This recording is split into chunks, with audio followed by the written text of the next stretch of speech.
What has it been like? You've owned X for a year now. Oh yeah. Do you ever wake up in the middle of the night and have a dream that you didn't do it,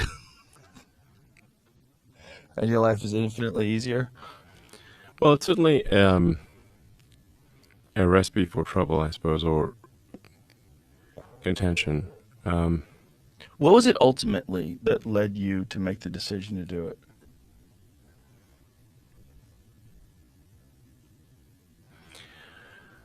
I mean, this is going to sound somewhat melodramatic, but I was worried about that it was having a corrosive effect on civilization.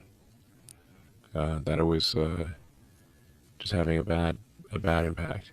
Um, and I think part of it is that it's where it was located, which is downtown San Francisco.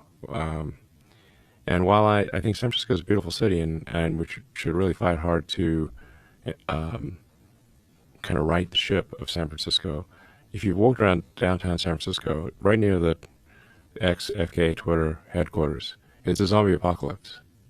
I mean, it's rough. Have you been in that area? Not lately. No, Yeah, I've heard. it's crazy. I've heard it's crazy. I've heard you really can't believe it until you actually go there. You can't believe it until you go there. So now you have to say, well, what philosophy led to that outcome? And that philosophy was being piped to Earth.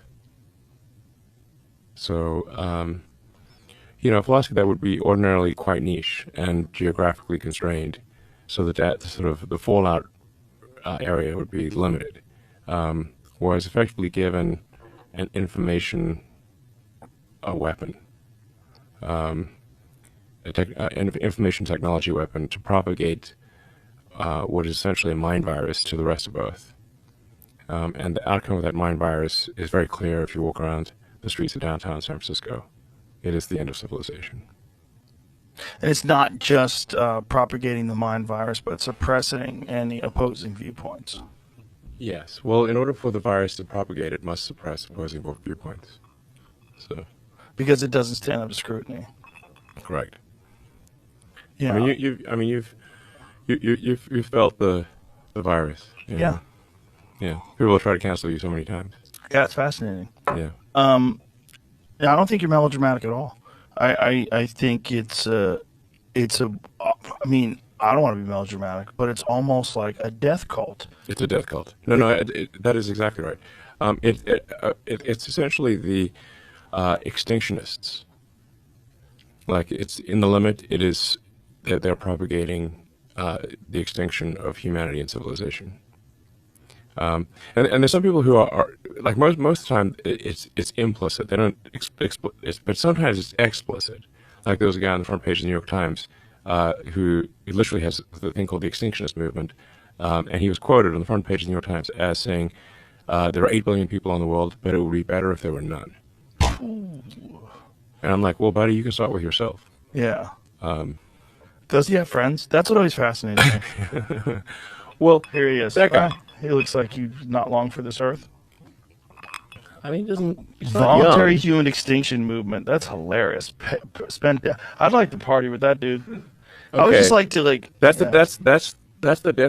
that's an explicit version of the death cult. Yeah. The Maybe live extinctionist long cult. and die out. I mean, it's not.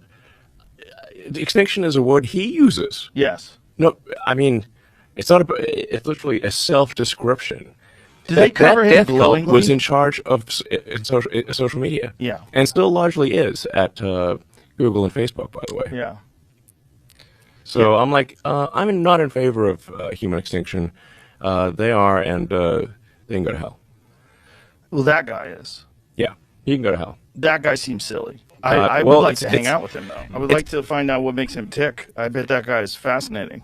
well, If you get him alone so for a few I days mean, and I'm in dig in. favor of. I mean, I'm pro environment, but the in the limit, if you take environmentalism to an extreme, you start to view humanity as a plague on the surface of the earth, like a mold or something. Right. And but this is actually false. The Earth could take probably 10 times the current civilization. The population could be you could 10x the population without destroying the rainforest. So the environmental movement, and I'm an environmentalist, has gone too far they've gone way too far.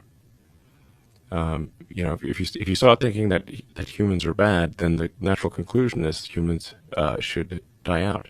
Now, I'm headed to an AI safety international sort of AI safety conference later tonight, leaving in about 3 hours, and I don't know, meet with the British Prime Minister, a number of other people.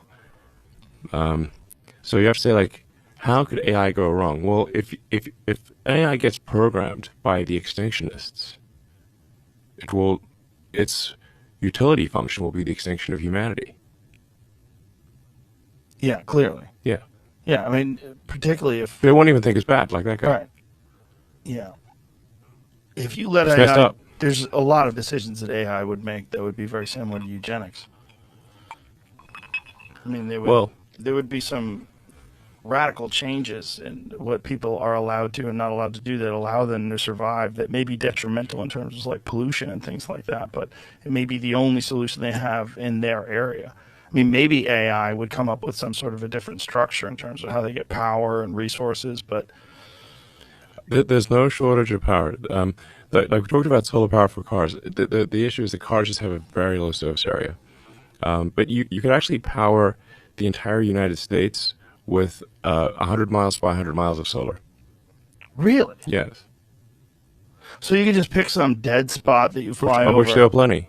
cover that sucker up with Correct. solar panels, and charge the whole country Absolutely. 24/7. We need batteries, but yes. Yeah. Wow. Yeah, it's not hard. I I mean, thought, meaning it's like it's very feasible. In fact, I mean, the sun is converting over 4 million tons of mass to energy every second, and it's no maintenance. That thing just works. We have a giant fusion reactor in the sky. That is the sun.